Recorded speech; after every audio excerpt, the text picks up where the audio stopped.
Değerli basın mensupları, malumlarınız bugün Hindistan'ın Mumbai şehrinden havalanan Vistara Hava Yolları'na ait yolcu uçağı saat 16.30 sıralarında ilimize zorunlu acil iniş yapmıştı.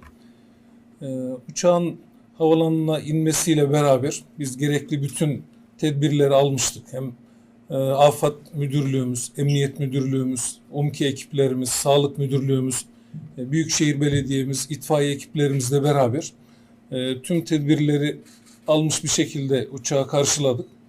Ardından bütün yolcular, toplamda 247 yolcu ve mürettebat güvenli bir şekilde uçaktan tahliye edildi. Arama ekiplerimiz uçağın ilk önce içerisinde gerekli arama tarama çalışmalarında yürüttüler.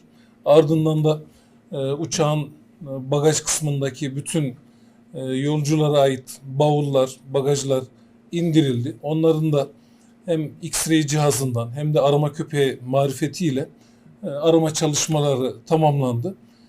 Saat 23.30 itibariyle bütün arama tarama çalışmalarını sonlandırmış olduk.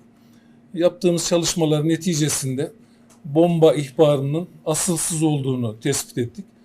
Bunun neticesinde de ilimiz havalanında uygulanan uçuş yasağı kaldırılmış oldu. Şu anda artık ilimize gelecek olan veya ilimizden gidecek olan bütün uçaklar rahatlıkla havalanabilecek durumda.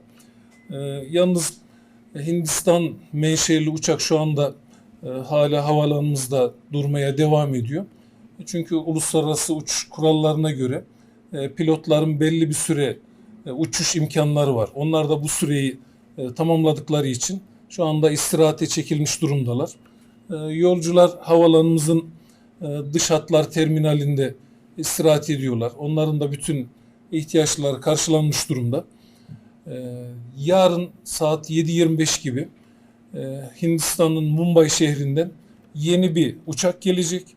O uçakla yolcular tekrar yollarına devam edecekler. Frankfurt'a devam edecekler. Şimdilik söyleyebileceğim bunlardan ibaret.